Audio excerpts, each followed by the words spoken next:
We clearly understand that the Russian energy sector is, I would say, a foundational industry of the Russian economy today.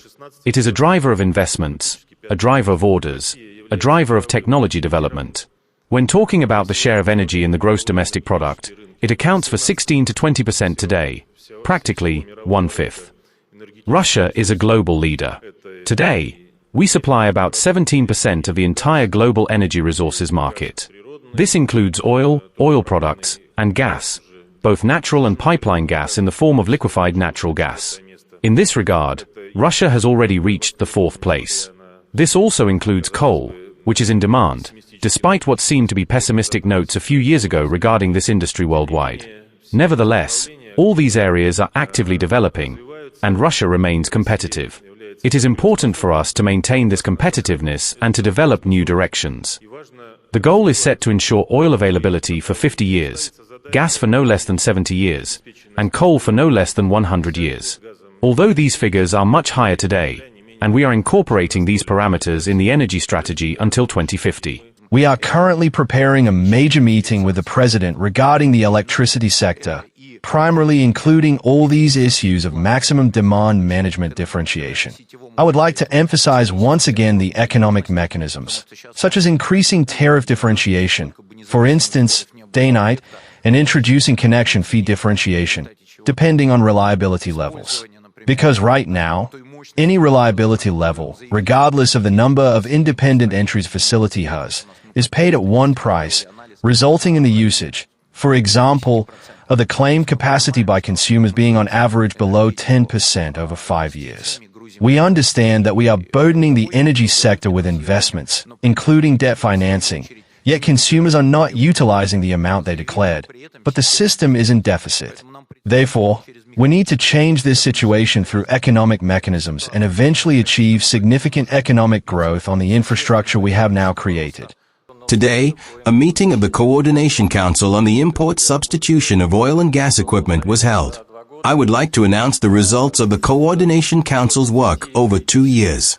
Out of 220 critical equipment positions with import dependency, by the end of the year, only 57 will remain. Europe's losses from moving away from Russian gas, according to our estimates, exceed 1.3 trillion euros.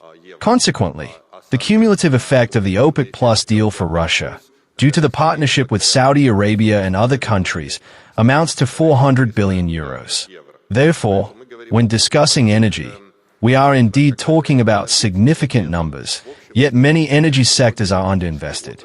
Looking at it globally, this is related to the risks, including those mentioned by Maxim Genadevich, Reshetnikov, such as tariff wars and the unpredictability of several countries in relations with China, which creates significant risks. We work with many partners, the Middle East, Asia, who are all ready to invest in our energy projects. Many projects are possibly still awaiting approval for these countries to enter them. But there is certainly interest. The Russian energy sector is extremely promising. Both the regulation and the opportunities that Russia provides to investors offer them much more predictability than in many other countries. A new era of increased consumption has begun. This is related not only to the volume of real estate, but also to the electrification of transport. In Moscow, for example, 90% of public transport is electric.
25 crore गरीब गरीबी को परास्त करके बाहर निकले।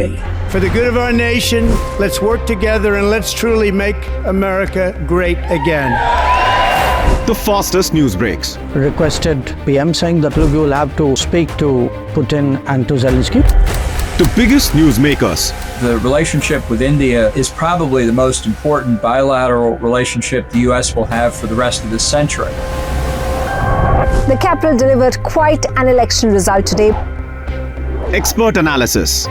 The million-dollar question today is how to stop this dance of death. Ground reports. I'm standing at the crossroad of the Kumbh Mela. Behind me are more than 100 entry ghats. Long-form interviews. Exclusionary politics is reflected in Manipur case as well. You don't bother because this is a small state. Deep dive into burning issues. It's often said DRC could be the richest country in the whole world. It's because of what sits underneath. Why exactly did the US topple the Sheikh Hasina government? HD videos. We don't just break news, we break it down.